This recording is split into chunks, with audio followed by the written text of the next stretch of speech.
Hello दोस्तों, स्वागत है आपका अपने चैनल क्रिएटिव फंडा में। मैं खुशबू और आज की इस वीडियो में हम बात कर रहे हैं CITS एंट्रेंस एग्जाम के लिए जो इलेक्ट्रीशियन ट्रेड का इंपॉर्टेंट क्वेश्चन आंसर सीरीज चल रही थी, उसी के अंतर्गत ये आज की हमारी 15वीं क्लास है। इससे पहले की 14 क्लासेस हो चुकी है, जिसे आप प्लेलिस्ट में जाकर चेक कर सकते हैं। और अगर आपने अभी तक हमारे चैनल को सब्सक्राइब नहीं किया है तो ज़रूर से सब्सक्राइब कर लीजिए आगे ऐसी ही क्लासेस और CITS से जुड़ी हर एक अपडेट सबसे पहले पाने के लिए।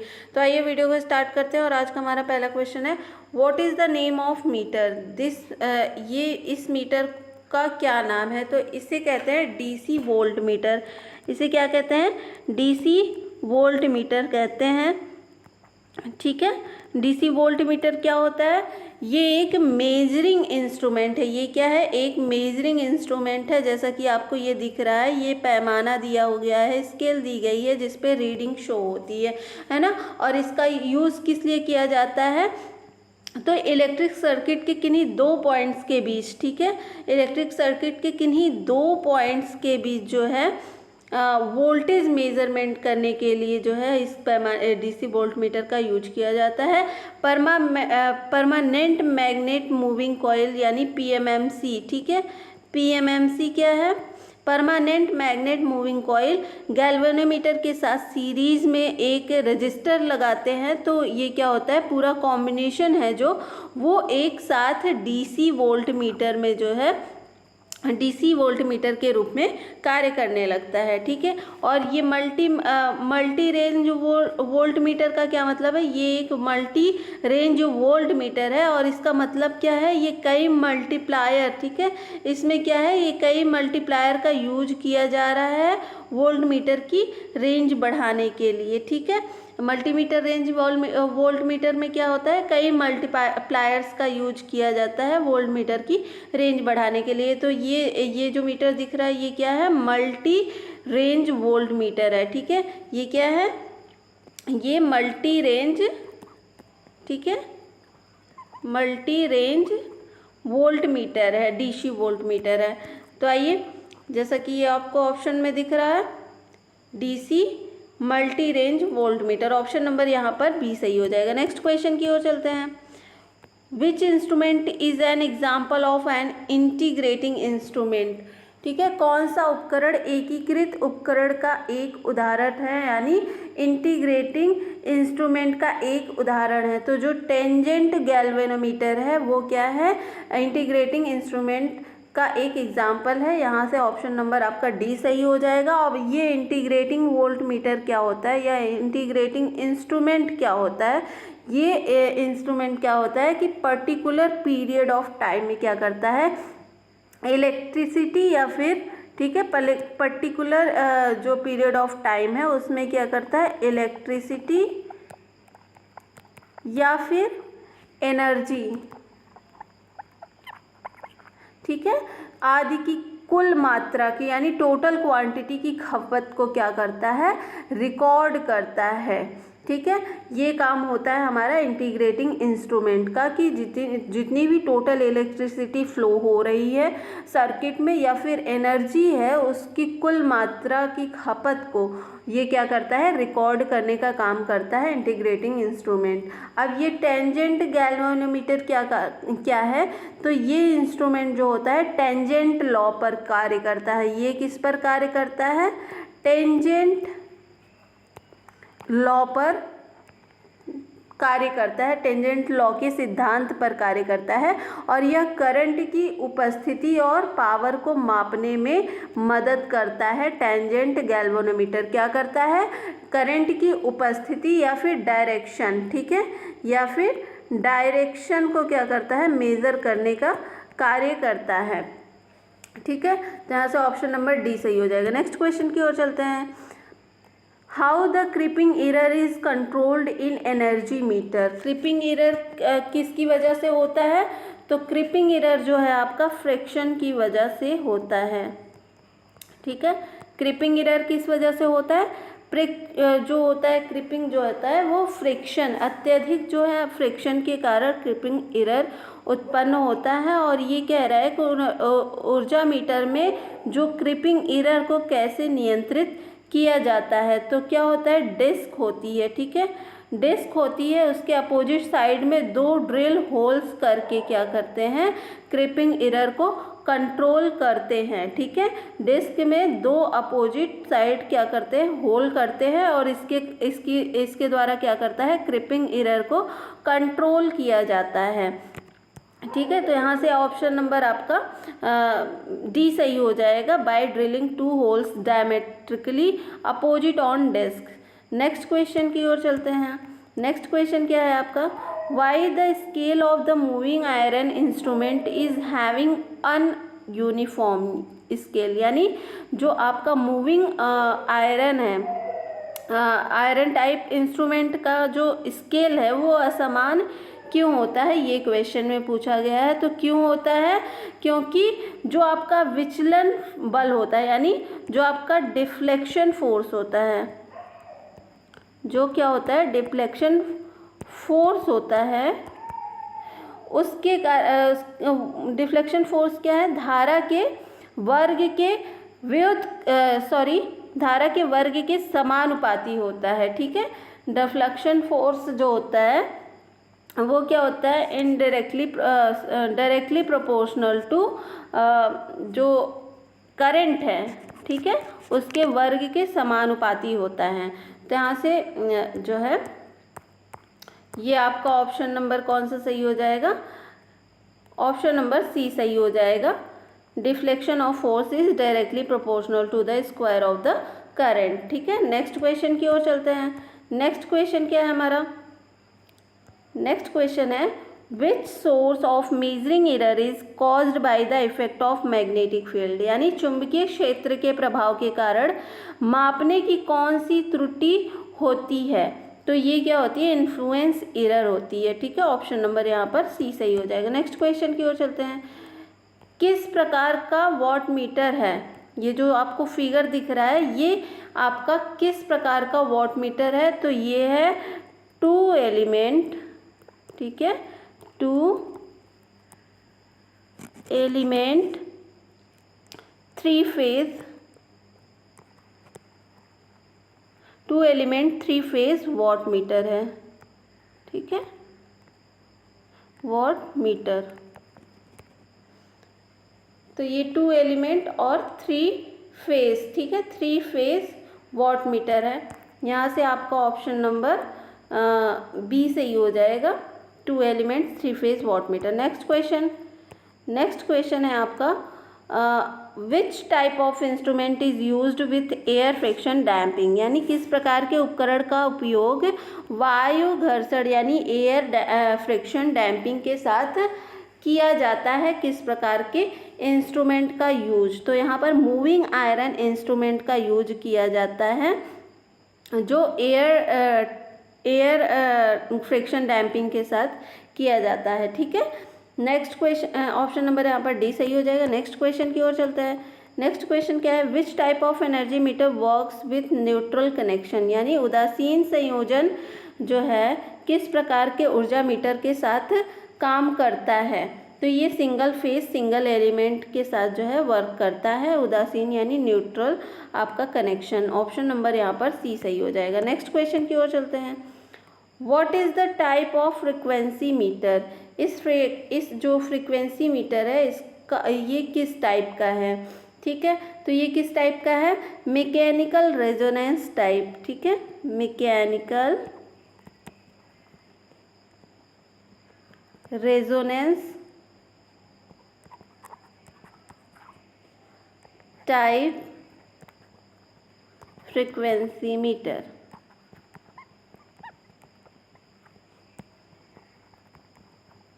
ठीक है, ये mechanical resonance type frequency meter है। तो यहाँ से आपका ऑप्शन नंबर जो है डी सही हो जाएगा। नेक्स्ट क्वेश्चन की ओर चलते हैं। नेक्स्ट क्वेश्चन क्या है, what is the unit of sensitivity in instrument, यंत्रों में संवेदनशीलता की इकाई क्या है। तो क्या है ये आपका है ओम पर वोल्ट। ठीक है, जो यंत्रों में सेंसिटिविटी होती है उसकी यूनिट क्या होती है, ओम वोल्ट। ऑप्शन नंबर बी सही हो जाएगा, ओम पर वोल्ट। नेक्स्ट क्वेश्चन की ओर चलते हैं। नेक्स्ट क्वेश्चन क्या है, why two straight holes are provided in the aluminum disc in energy meter, यानी ऊर्जा मीटर में एल्यूमिनियम डिस्क में दो सीधे छेद क्यों प्रदान किए जाते हैं, जो आपका क्रिपिंग एरर है, ठीक है। क्रिपिंग एरर को कंट्रोल करने के लिए या फिर कम करने के लिए डिस्क में दो होल प्रोवाइड किए जाते हैं। ऑप्शन नंबर डी सही हो जाएगा। नेक्स्ट क्वेश्चन की ओर चलते हैं। नेक्स्ट क्वेश्चन क्या है, what is the name of the instrument, यानी ये जो यंत्र दिया गया है इसका क्या नाम है, ठीक है। तो इसे कहते हैं एब्सोल्यूट इंस्ट्रूमेंट, ठीक है, एब्सोल्यूट इंस्ट्रूमेंट, ठीक है। इंस्ट्रूमेंट जो इलेक्ट्रिक मेजरिंग इंस्ट्रूमेंट होते हैं, इलेक्ट्रिक मेजरिंग इंस्ट्रूमेंट कितने टाइप के होते हैं, दो टाइप के होते हैं। कौन कौन से, एक होता है आपका एब्सोल्यूट, ठीक है, एक होता है एब्सोल्यूट, दूसरा क्या होता है सेकेंडरी इंस्ट्रूमेंट, ठीक है, दूसरा क्या होता है सेकेंडरी इंस्ट्रूमेंट। ये क्या होते हैं, इलेक्ट्रिक मेजरिंग इंस्ट्रूमेंट होते हैं।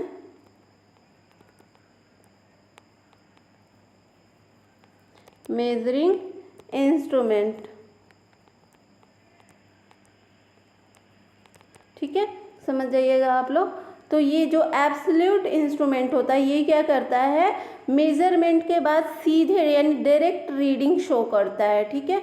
ये क्या करता है, मेजरमेंट के बाद डायरेक्ट रीडिंग को शो करता है। लेकिन जो आपका सेकेंडरी इंस्ट्रूमेंट होता है वो क्या करता है, मेजरमेंट के बाद जो रीडिंग होती है वो दूसरी राशि यानी दूसरे यूनिट के द्वारा हमें रीडिंग को शो कराता है। ये सेकेंडरी होता है। एब्सोल्यूट क्या करता है, डायरेक्ट रीडिंग शो करता है। ऑप्शन नंबर ए सही हो जाएगा। नेक्स्ट क्वेश्चन की ओर चलते हैं।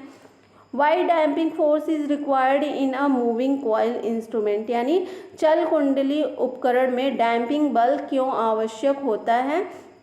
तो ये डैम्पिंग बल क्यों आवश्यक होता है, जो मूविंग कॉइल इंस्ट्रूमेंट में नीडल के ऑसिलेशन का, जो नीडल होती है उसके ऑसिलेशन को क्या करता है, कंट्रोल करने के लिए जो डैम्पिंग फोर्स की आवश्यकता होती है, ठीक है। ये जैसे आपका पेंडुलम होता है ना, पेंडुलम क्या होता है, वॉच का पेंडुलम ऐसे ऑसिलेट करता है ना, जो ऐसे ऐसे घूमता है, तो वो इसका मतलब क्या है, ये ऑसिलेट कर रहा है। तो जो निडल होती है इंस्ट्रूमेंट की उसको ऑसिलेशन को कंट्रोल करने के लिए डैम्पिंग फोर्स की आवश्यकता होती है। तो यहाँ से ऑप्शन नंबर डी सही हो जाएगा, arrest the needle without oscillation. Next question की ओर चलते हैं। नेक्स्ट क्वेश्चन क्या है, What is the function of soft iron core in a moving coil instrument, यानी चल कुंडली उपकरण में नरम लोहे के कोर का क्या कार्य होता है। तो इसका कार्य क्या होता है, मूविंग कॉइल इंस्ट्रूमेंट में एयर गैप, ठीक है, air gap, moving coil instrument में जो है एयर गैप में चुंबकीय फ्लक्स का एक समान वितरण यानी यूनिफॉर्म डिस्ट्रीब्यूशन करने के लिए किसका यूज करते हैं, सॉफ्ट आयरन कोर का यूज करते हैं। तो यहाँ पर आपका ऑप्शन नंबर जो है डी सही हो जाएगा, provide uniform distribution of magnetic flux in air gap, option number D. Next question, which parameter is the cause for loading effect on measuring instrument, यानी मापक यंत्रों पर लोडिंग प्रभाव का कौन सा जो है लोडिंग इफेक्ट का कारण कौन सा पैरामीटर है। तो ये कौन सा पैरामीटर है आपका, ये है लो सेंसिटिविटी के कारण, ठीक है। ऑप्शन नंबर यहाँ पर सी सही हो जाएगा। Next question, name the type of instrument, ये किस टाइप का इंस्ट्रूमेंट है। तो ये है अट्रैक्शन टाइप मूविंग आयरन है, ठीक है, अट्रैक्शन टाइप मूविंग इंस्ट्रूमेंट है। तो यहाँ से ये आपका ऑप्शन नंबर ए सही हो जाएगा। नेक्स्ट क्वेश्चन की ओर चलते हैं। नेक्स्ट क्वेश्चन क्या है, which meter is use to measure revolution per minute of a motor, यानी मोटर के घूर्णन प्रति मिनट को मापने के लिए किस मीटर का यूज किया जाता है। तो यहाँ पर किस मीटर का यूज किया जाता है, जो टेकोमीटर होता है, ठीक है, टेकोमीटर होता है उसका यूज यहाँ पर किया जाता है मोटर के घूर्णन प्रति मिनट को मापने के लिए, यानी रिवोल्यूशन पर मिनट को मापने के लिए टेकोमीटर का यूज किया जाता है। तो यहाँ से आपका ऑप्शन नंबर जो है ए सही हो जाएगा, tachometer. Next question, how to identify the moving iron type instrument, यानी चल लौह प्रकार के उपकरण की पहचान कैसे करेंगे। तो जो नो टर्मिनल मार्किंग होता है, जो आपका मूविंग आयरन टाइप इंस्ट्रूमेंट होता है उसमें नो टर्मिनल मार्किंग होती है, ऑप्शन नंबर ए सही हो जाएगा। नेक्स्ट क्वेश्चन की ओर चलते हैं, विच इज़ एब्सोल्यूट इंस्ट्रूमेंट, इसमें से एब्सोल्यूट इंस्ट्रूमेंट कौन सा है। तो अभी मैंने बताया था क्या है, टेंजेंट गैल्वेनोमीटर जो होता है वो एब्सोल्यूट इंस्ट्रूमेंट होता है, ऑप्शन नंबर डी सही हो जाएगा। नेक्स्ट क्वेश्चन की ओर, which force produces movement of pointer in an indicating instrument. ठीक है, तो ये क्या है, डिफ्लेक्टिंग फोर्स के कारण। ठीक है, डिफ्लेक्टिंग फोर्स के कारण क्या होता है, जो आपका पॉइंटर होता है वो मूव करता है, ऑप्शन नंबर बी सही हो जाएगा। नेक्स्ट क्वेश्चन की ओर चलते हैं, what is the function of integrating instrument. अभी मैंने आपको बताया इंटीग्रेटिंग इंस्ट्रूमेंट क्या है। तो क्या फंक्शन होता है इंटीग्रेटिंग इंस्ट्रूमेंट का, तो जो इलेक्ट्रिसिटी होती है, ठीक है, जो इलेक्ट्रिसिटी होती है उसको क्या करता है, उसकी कुल मात्रा को क्या करता है, रिकॉर्ड करने का काम करता है आपका इंटीग्रेटिंग इंस्ट्रूमेंट। ठीक है, तो ये क्या हो जाएगा यहाँ से, ऑप्शन नंबर आपका register the quantity, registers the quantity, यानी कुल जो इलेक्ट्रिसिटी होती है कुल मात्रा को क्या करता है, रजिस्टर करता है या रिकॉर्ड करता है, option number C. Next question, which position an instrument using gravity control reads accurately, यानी गुरुत्वाकर्षण नियंत्रण का उपयोग जो है करने वाला एक उपकरण किस स्थिति में सटीक रूप से यानी एक्यूरेटली रीड करता है। तो ये क्या है आपका वर्टिकल पॉइंटर, क्या हो जाएगा यहाँ पर ऑप्शन आपका वर्टिकल पॉइंटर। ठीक है, ये एक्यूरेटली रीड करता है ग्रेविटी कंट्रोल को।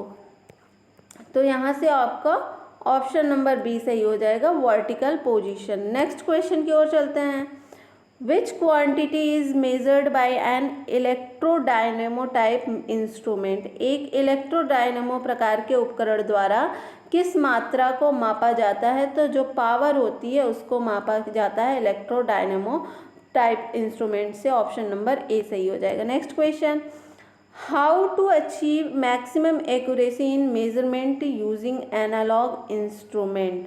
ठीक है, तो किस तरह से, कीप हाई इनपुट इम्पीडेंस। ठीक है, इम्पीडेंस क्या होता है, यहाँ पर लो इनपुट इम्पीडेंस है, ये लो इनपुट इम्पीडेंस नहीं, हाई इनपुट, ठीक है, हाई इनपुट इम्पीडेंस।